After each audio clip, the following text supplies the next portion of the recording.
এবার আমি জানবো কি করে যে আমাদের গ্যালভে কোম্পানিতে কোন প্রোডাক্টের মধ্যে কেমিক্যাল আছে আর কোন প্রোডাক্টের মধ্যে কেমিক্যাল নাই। এটা পতঞ্জলি কোম্পানি তুমি ব্যবহার করছো, ঠিক আছে?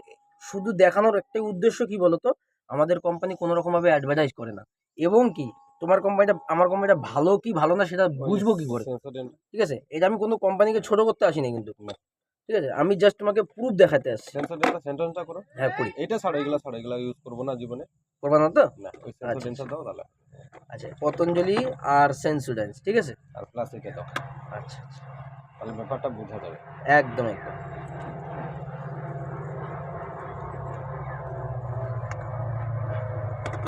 আর হচ্ছে আমাদের গ্যালভে কোম্পানি, এই তিনটার মধ্যেই তোমাকে আমি প্রুভ করি, কারণ ওই কোলগেট কোম্পানি ডাবর কোম্পানি এগুলো ব্যবহার করো না, না? না। ঠিক আছে।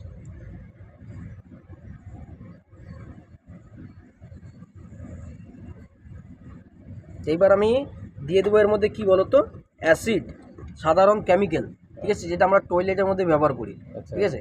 এবার এর মধ্যে কোনো রকমভাবে যদি অ্যাসিড বা কেমিক্যাল থাকে, তো এই কেমিক্যাল আর কেমিক্যাল মিশে দুইটা রিয়াকশন করবে, ঠিক আছে?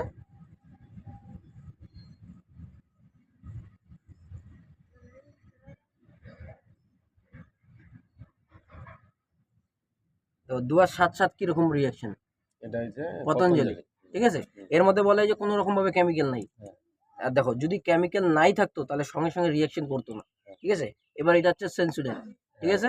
আর এটা হচ্ছে আমাদের গ্যালভে কোম্পানি, ঠিক আছে? এই দুইটার মধ্যে কি বুঝলে তুমি, কোনটার মধ্যে আছে কোনটার মধ্যে নাই? তাহলে সেন্সোডেন্টটা মোটামুটি ঠিক আছে নাকি? একদম। হ্যাঁ? একদম, ঠিক আছে। এইবার আর সেন্সুডেন্সের মধ্যে, একটু কলগেট। সেন্সুডেন্সের মধ্যে আর আমাদের মধ্যে পার্থক্য কি?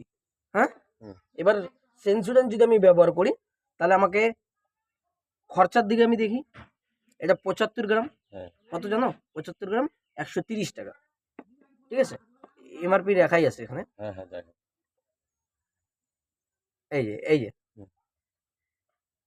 120 টাকা, সরি দাদা, যাই হোক, 120 টাকা। হ্যাঁ। আর আমাদের 150 গ্রাম পেস্ট হার্বাল এমআরপি আছে 109 টাকা, আমরা 100 টাকায় দিই। বুঝতে পারতেছো? 150 গ্রাম আর কোথায় 175 গ্রাম, ঠিক আছে? তো এই কারণে এইটা আর এটা একদম পারফেক্ট আছে।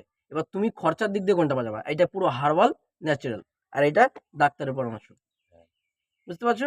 কিন্তু আমাদের যদি এটা ব্যবহার করো তুমি এই বেনিফিট, ছোট বাচ্চা থেকে বড় যদি এটা গিলেও খায় ফেলে না, কোনো সমস্যা নেই। আর এই সমস্ত পেস্ট যখন ব্যবহার করে বাচ্চারা, তখন যদি গিলে খায় ফেলে, আর যখনই গিলে খায় ফেলে তখন এই যে স্লো পয়জনের কাজ করে, কিরকম রিয়াকশন, যার জন্যে ছোট ছোট বাচ্চাদের ক্যান্সার হয়, যার জন্য এই সমস্ত রোগ বেরোচ্ছে, ঠিক আছে?